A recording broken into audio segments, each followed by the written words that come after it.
By the time the sun slid through my kitchen window, the house already smelled like sugar and cardboard. Frosting, paper plates, and the faint rubber scent of balloons, the small, ordinary chaos of an 8-year-old's birthday. I was tying a blue ribbon around one of the favor bags when my phone buzzed against the countertop. Unknown number. I almost ignored it. Then the voicemail icon blinked up at me. I hit play with my pinky, still pressing a knot into the ribbon with my other hand. Daniel, it's me. You need to stop letting Elowen dictate this. She's not stable. After today, we push for full custody. I don't care what the agreement says, Noah is better with us. I'm not standing there pretending she's a real mother in front of everyone. The voice was smooth, clipped, and painfully familiar. Olivia. My ex-husband's wife. The bag slipped from my fingers and the candy scattered over the counter like quiet marbles. The voicemail continued, each word sharper than the last. You said the judge likes a cooperative co-parents. Then make her look uncooperative. If she reacts badly at the party, good. Let your family see. Let Noah see. This is our chance. The message ended with the soft click of her hanging up. For a second, all I heard was the hum of the fridge and my own pulse roaring in my ears. I replayed it. Once, twice. Not because I didn't believe it, but because a part of me needed to memorize it, word for word, like a script written about me without my consent. I looked at the calendar on the wall. The little balloon doodle I'd drawn around today's date stared back at me, Noah, 8. My son's name, surrounded by childish drawings of stars. Our agreement said we'd do this birthday, together. One party, both parents, for Noah's stability. Those were the words we repeated in the mediator's office. Now I had a 38-second recording of my ex's wife plotting to turn this very day into a stage, and me into the villain. The kettle on the stove whistled, shrill and sudden. I turned the gas off and set the phone flat on the counter. My hand trembled just enough to make the screen blur. For a moment, I imagined canceling everything. Calling Daniel, telling him the party was off, that I was sick, that Noah would understand. But I thought of my son's face when he'd helped me pick out the dinosaur cake. How he'd counted the days, tapping on the calendar each morning. No. The party would go on. I picked the favor bag up, poured the candy back in, and tied the ribbon a little tighter. The voicemail sat in my phone, small and invisible, but suddenly it felt like the heaviest thing in the room, heavier than the cake, the balloons, the plastic folding table still leaning against the wall. I had no idea yet how much power that single audio file held. I only knew one thing. Today, they were expecting me to be soft and grateful and quiet. Instead, I pressed save on the voicemail and whispered to the empty kitchen, not today. My name is Elowen Hart, and the only thing in my life that has truly made sense is my son. Even when my marriage was collapsing in slow motion, Daniel late again, Daniel tired of fighting, Daniel slipping further into the life he wanted before me, Noah was the one constant. The little hand that found mine in crowded places. The sleepy mom, at 3 a.m. after a bad dream. The way his whole body leaned into me when something scared him. The divorce had carved my life into fractions. Every other week. Alternating holidays. Shared legal custody with primary residence at the father's house, the paper had said.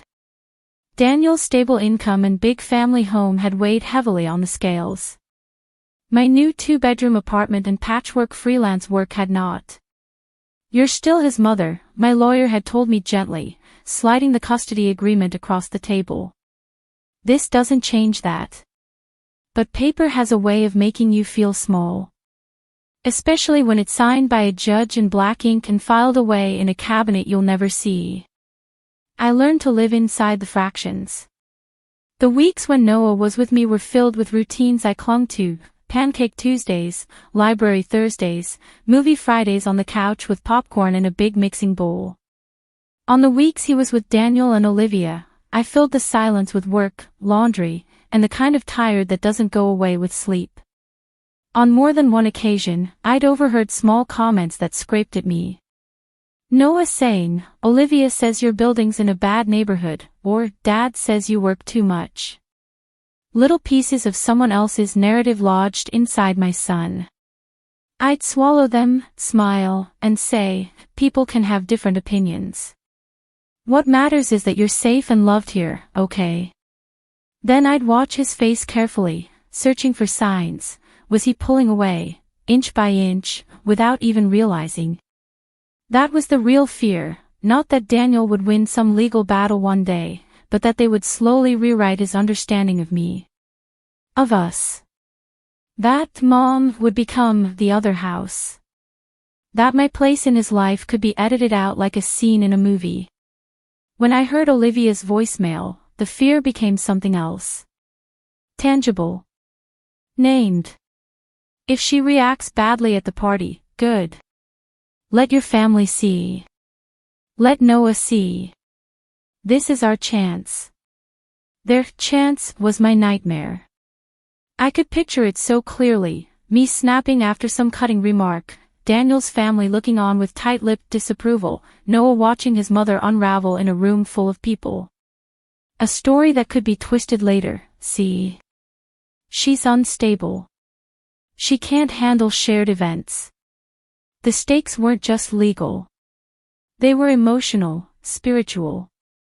My reputation in Daniel's family had already cracked during the divorce. I was the one who left, the one who couldn't try harder. If they believed I was a problem, if they saw me as dramatic or unhinged, it wouldn't just be gossip. It would be ammunition. I sat at my small kitchen table, the party supply list in front of me, the voicemail replaying in my mind. Outside, someone's car alarm chirped twice. Life moved on unaware. I ran my finger along the edge of the paper plates stacked on the table. This was supposed to be a simple day. Pizza, cake, a rented corner of a community center.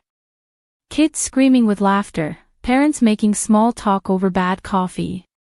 Instead, it had become a tightrope. On one side, the version of me they wanted, emotional, reactive, easy to discredit. On the other, the mother I actually was. The one Noah trusted. The one who could not afford to take one wrong step. I reached for my phone again, staring at the little play icon on the voicemail. They wanted a show. If I had to walk a tightrope, I would. But the performance wouldn't be mine. Not this time. 2 hours before the party, I sat in my car in the community center parking lot, the engine off, the air stale and warm around me. The cake was boxed in the back seat, its white frosting and little plastic dinosaurs wobbling with every bump on the drive over. My phone lay in my lap, the voicemail queued up like a loaded question. I'd spent the previous night talking to someone I trusted, my older cousin, Lila, who happened to be a paralegal and had seen more than her fair share of ugly custody disputes. She'd listened to the voicemail twice in silence, her eyes narrowing. "Save it," she'd said finally. "Back it up. Email it to yourself. Forward it to me. Don't just leave it sitting on your phone." "Is it enough?" I'd asked, hearing how small my voice sounded. "On its own. It's evidence of intent. That's not nothing."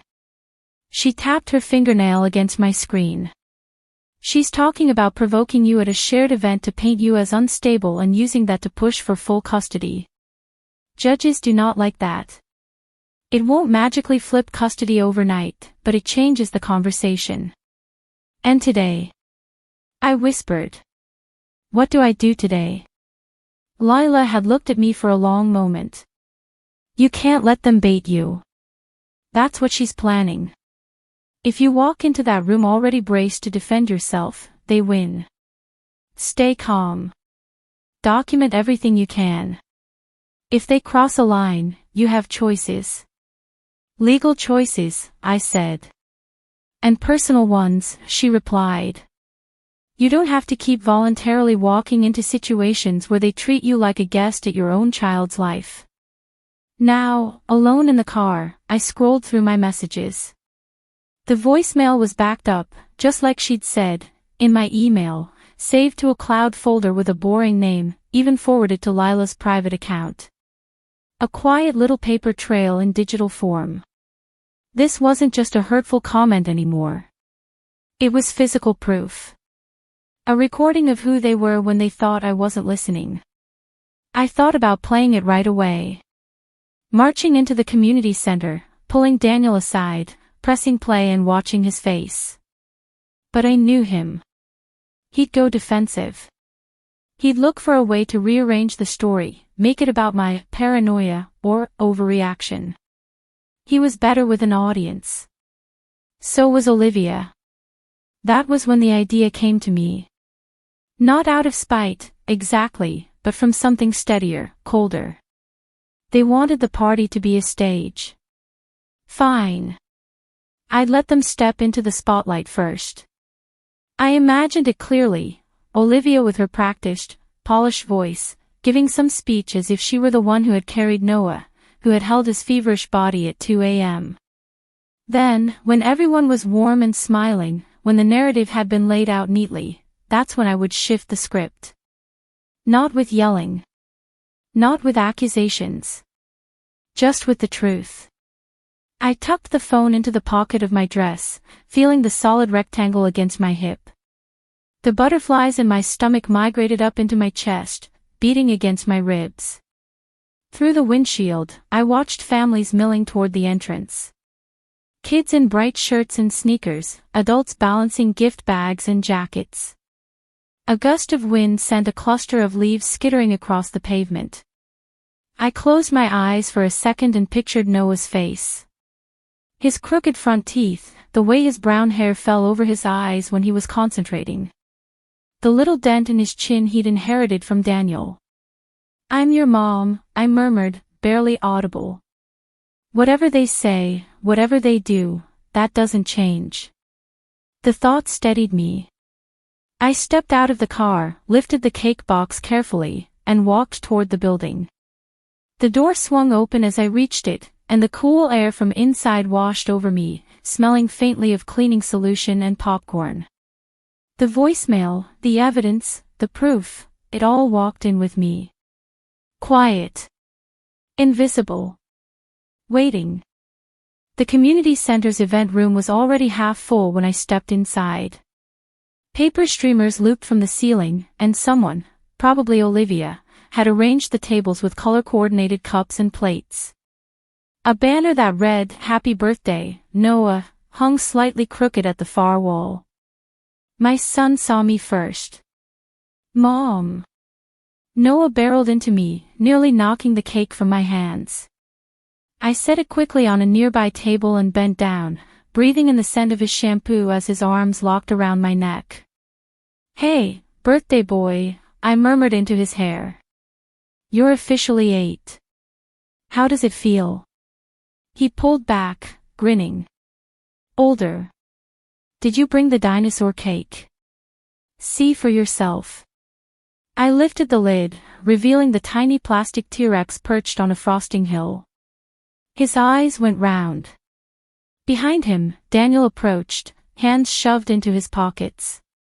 He looked good, in that effortless way he always had, pressed shirt, careful stubble.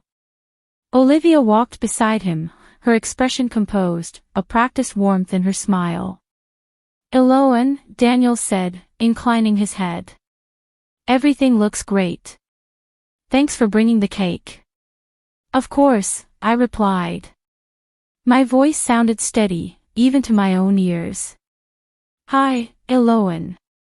Olivia's tone was smooth, like the voicemail wasn't still echoing in my mind. "We set up the decorations earlier. I hope it's okay that I picked the colors." Noah wanted blue and green. "They're perfect," I said. It wasn't worth arguing about balloons. For the next hour, the room filled with noise and motion. Kids shouted over a game of musical chairs. Parents huddled in small groups, talking about school and work and sports leagues. Someone turned on a playlist of pop songs that thumped softly in the background. I drifted between conversations, refilling juice, wiping up a spilled soda, laughing when Noah smeared frosting on his nose. Outside, the late afternoon light slanted through the high windows, bathing everything in a warm, forgiving glow. Then, eventually, it was time for the small rituals that make a birthday, the candles, the singing, the inevitable request for just one more picture. Daniel clinked his fork gently against a plastic cup. "Hey everyone, can we get your attention for a second?" The chatter dimmed, leaving behind the rustle of chairs and the soft crinkle of wrapping paper. Noah stood in front of the cake, 8 candles flickering. I slipped my hand into his, squeezing once before letting go. "I just wanted to thank you all for coming to celebrate our little man," Daniel began, smiling around the room. "Noah, we're so proud of you. You're smart, you're kind, and you make our lives better every day." A chorus of "ahs" rippled through the crowd. I folded my arms loosely, feeling my phone press against my side. "And," Daniel continued, glancing toward Olivia, "my wife wanted to say a few words too." There it was. The script. Olivia stepped forward, smoothing an invisible wrinkle from her dress. Her eyes shone just enough to look touched, but not enough to muss her mascara. "Hi, everyone," she said lightly. "For those who don't know me, I'm Olivia, Noah's stepmom. Or as we like to say at home, his bonus mom." A few polite laughs. I felt the first hint of heat rise in my chest.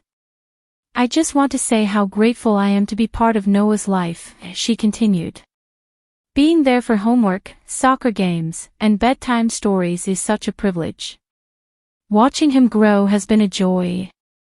And I want him to always know that our home is a place of stability and calm for him, no matter what else is going on." Her emphasis hung there, gentle but pointed. No one said anything. They didn't have to. "I know blended families can be complicated," she added, glancing at me with what might have passed for sympathy to anyone else.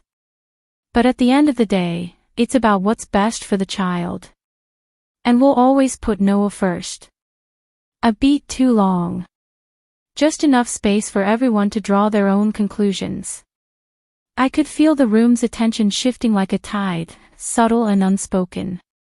My heart thudded against my ribs, not with rage, but with clarity. I stepped forward before anyone else could speak. "Thank you, Olivia," I said, meeting her eyes. "That was thoughtful." She smiled, clearly satisfied. "Of course. We just want what's best for him." "I believe you," I replied softly. "In fact, I think everyone here should hear how much you care." I reached into my pocket and pulled out my phone, my hands as steady as if I were scrolling through photos. "Earlier this morning," I said, projecting just enough for the nearest tables to hear, "I accidentally received a voicemail meant for Daniel. It was from you, Olivia. I'm sure you didn't realize it went to me instead." The color drained from her face so fast it was almost fascinating. "Elowen, this isn't the time," Daniel interjected, a warning in his tone. "I agree," I said. "Today is about truth for Noah." I tapped the screen, put the phone on speaker, and held it close to my mouth, near enough to the flimsy microphone on the karaoke machine they'd set up in the corner. Olivia's recorded voice filled the room. "Daniel, it's me. You need to stop letting Elowen dictate this. She's not stable. After today, we push for full custody. I don't care what the agreement says, Noah is better with us. I'm not standing there pretending she's a real mother in front of everyone." The room went still. Even the kids quieted, curiosity overriding their restlessness. I watched the words land on faces, confusion, discomfort, dawning understanding. I watched Daniel's jaw clench, his eyes fixed on the floor. Olivia's hands had begun to tremble. If she reacts badly at the party, good. Let your family see. Let Noah see. This is our chance. The message ended with that now familiar click. Silence followed, thick and heavy. I clicked the phone off and let my hand drop to my side. For the record, I said quietly, my voice even, I am Noah's mother. I may not have the bigger house or the cleaner narrative, but I have never once treated him like a prop. I looked at my son, whose eyes were wide and uncertain. I softened my tone. Noah, you didn't do anything wrong. None of this is your fault. Adults make mistakes. We say things we shouldn't. But I need you to know something. I knelt so we were eye level. I'm not going anywhere. No voicemail, no plan, no speech is going to change the fact that I am your mom, and I love you more than anything in this world. His lower lip quivered. Then he threw his arms around my neck, holding on like he used to when he was smaller. Behind us, I heard someone clear their throat, another whisper, a chair scraping back. The spell broke slightly. I think, I said, standing and brushing a strand of hair behind my ear, that's enough speeches for today. Let's just have cake. No one objected. The candles were relit. The song was sung, a little shaky but sincere. Noah closed his eyes and made a wish I would never ask him to share. When he blew out the candles, the smoke curled upward like a thin gray ribbon between what had been and whatever came next. The party ended in fragments. Some parents left quickly, making quiet excuses as they guided their children toward the door, eyes flickering between me, Daniel, and Olivia. Others lingered, offering small, awkward smiles or squeezing my shoulder as they passed, their own judgments already forming in the privacy of their cars.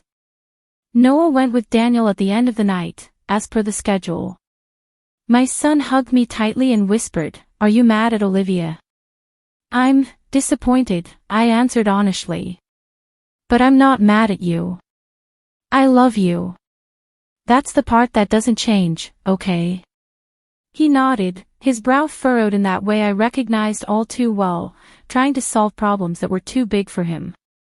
I kissed his forehead and watched him climb into Daniel's SUV. When I turned back toward the community center, Olivia stood near the doorway, arms folded, her earlier poise in shreds. "How could you do that?" she hissed, keeping her voice low. "In front of everyone." "You invited everyone," I replied. "You just didn't expect them to hear the truth." I was upset when I left that message. People say things they don't mean. You meant every word. My tone stayed level. You didn't care if you hurt me. But you used Noah. You used this party. Daniel stepped between us, his face pale. "Okay, enough. We'll talk about this later. Not here." "You're right," I said, adjusting the strap of my bag on my shoulder. "We'll talk about it through our attorneys." His eyes flashed. "Is that a threat?" "No," I answered. "It's a boundary." 3 days later, I sat in a lawyer's office that smelled faintly of old paper and lemon cleaner. Lila had recommended her, a woman named Ms. Garza, with kind eyes and a mind like a steel trap. She listened as I played the voicemail again, watched the short video clip a friend had secretly recorded at the party, catching the audio of both Olivia's speech and the playback. When it ended, she leaned back in her chair and steepled her fingers. "This isn't just about hurt feelings," she said. "This is clear evidence of an attempt to manipulate your child's perception of you and to manufacture grounds for a custody change. Judges take parental alienation very seriously." I exhaled slowly, tension I hadn't even realized I was holding unspooling in my chest. "We can file a motion to modify the custody agreement," she continued. "At the very least, this should result in a strong warning from the court and a requirement that both households respect your role as Noah's mother.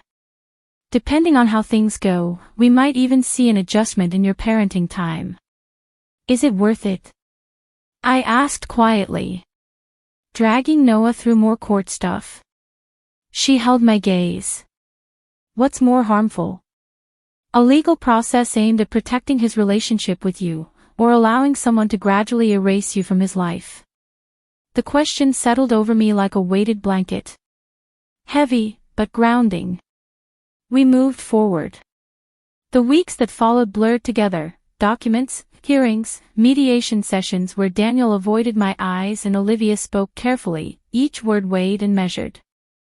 The judge listened to the voicemail twice. I watched his expression sharpen on the second play. He asked pointed questions about intent, about cooperation, about the best interests of the child. He used phrases from the original custody agreement like good faith and mutual respect, holding them up like a mirror.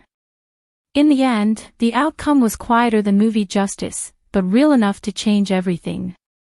The court issued a formal admonishment against any behavior that undermined my role as Noah's mother. There would be mandatory co-parenting counseling. My parenting time increased, giving me an extra overnight each week and more say in major decisions. It wasn't a dramatic reversal. No gavel slam declaring full custody in my favor. But it was a line drawn, in ink this time, not just in my heart. After our final hearing, I walked out of the courthouse into a sky washed clean by recent rain. The pavement still glistened, reflecting the pale sunlight in broken shards. My phone buzzed in my pocket. A new voicemail, this time from Noah. "Hi, Mom," his voice chirped. "Dad said I can stay at your place on Thursdays now too. I'm happy. Can we do pancakes 2 days a week?" "Okay, I love you. Bye." I listened to it twice, not because I didn't believe it, but because it felt like a new kind of proof, not of betrayal, but of something reclaimed. Later that night, Noah sat at my kitchen table, swinging his legs while I flipped pancakes. The calendar on the wall had more little stars on it now, marking our expanded days. He chattered about school, about a science project, about a new kid who'd joined his class. "Mom," he asked suddenly, serious eyes trained on me. "Are you and Olivia okay now?" I set the spatula down and considered my words. "We're working on being respectful," I said. "Sometimes adults need to learn how to behave better around each other. The important thing is that you don't have to worry about choosing sides. You have a mom and a dad. That's not changing. And a bonus mom," he added, automatically. I smiled, small but real. "And a bonus mom," I echoed. "As long as everyone remembers who's who." He seemed satisfied with that. I slid a pancake onto his plate and watched him drown it in syrup, a sticky halo forming around the edges. That night, after he fell asleep on the couch halfway through a movie, I stood by the window, looking out at the city lights flickering against the dark. I opened my phone and scrolled to the folder where the voicemail was saved. For a moment, my finger hovered over it. I didn't delete it. Some things you keep, not out of spite, but as a reminder of where your boundaries now live. But I did something else. I opened a new recording and lifted the phone to my lips. "This is for future me," I said softly. "You are a good mother. You are not defined by other people's stories about you. You chose truth when it was hardest, and you stayed calm when they wanted you to break. Remember this." I saved it and named it, "For When You Forget." Then I set the phone on the table, turned off the lights, and went to move Noah to his bed, his head lolling against my shoulder, warm and solid and real. The next time his birthday came around, we did 2 smaller celebrations in 2 separate spaces. No shared stage. No coordinated speeches. Just simple moments, pancakes with candles here, a backyard barbecue there. It wasn't perfect. But as I watched Noah blow out his candles at my kitchen table, wax dripping onto the plate, I felt something I hadn't felt in a long time. Not victory. Just peace. And it was enough.